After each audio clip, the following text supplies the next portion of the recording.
These three retirees from the Villages are charged with voter fraud. Prosecutors say they cast multiple ballots during last year's presidential election. Now, we don't know which candidate they voted for, but we do know that the Villages is a GOP stronghold. That retirement community widely known for being pro-Trump. In fact, President Trump held a number of rallies there during his campaign. Our political editor, Craig Patrick's been following this story. And Craig, I know you've really been investigating voter fraud for a long time, like the past 9 years or so. So for perspective, how common or uncommon is something like this?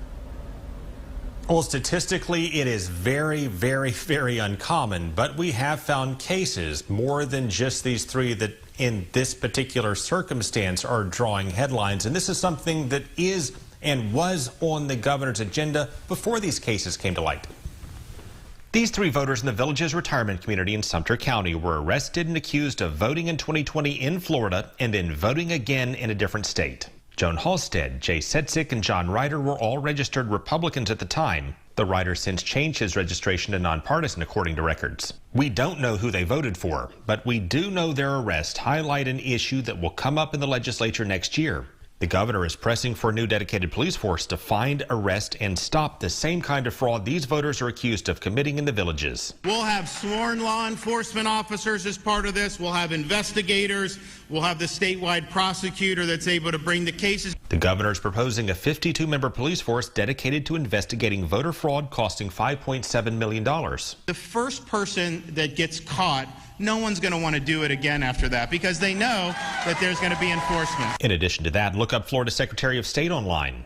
You'll see Secretary Laura Lee has launched a site that tipsters can use to easily report suspected voter fraud. We've worked hard to ensure our elections meet the highest standards for integrity and security. And 2 years ago, Florida joined a coalition of 30 states in the Electronic Registration Information Center, or ERIC for short. They share and match data to improve accuracy of voter lists to reduce or prevent the potential for illegally voting in multiple states. By intelligently comparing their voter data to lots of other information. We've investigated voter fraud in Florida and found that it does occur, but also appears to be exceedingly rare. For example, 6 years ago, a joint investigation between Fox 13 Tampa Bay and Fox 35 Orlando uncovered isolated cases of people voting in Florida and North Carolina in the same presidential election. Because I live both in places. I live in North Carolina, I pay taxes in North Carolina, I do the same thing here. And along the way, we found people didn't appear to understand why that's illegal. Well, I didn't know that. Separate investigations, one study identified 491 instances out of billions of votes cast, and the Electronic Registration Information Center identified 372 possible cases out of around 14.6 million.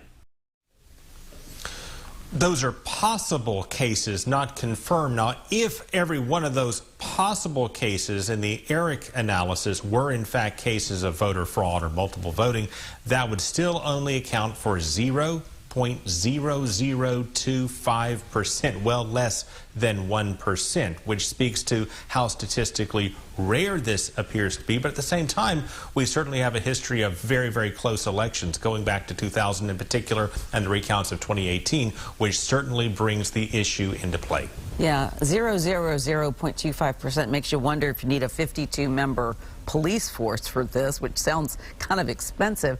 Do we know how many tips or complaints of voter fraud we actually got last election?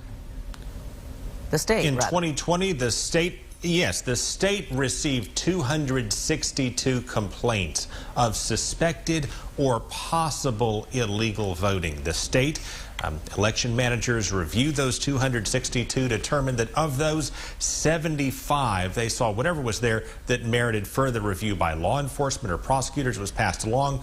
75 out of more than 11 million votes cast, and it certainly looks as if among those 75, at least 3 of them were flagged in advance to arrest with these individuals in the Villages. Wow, that is a tiny amount, that's for sure.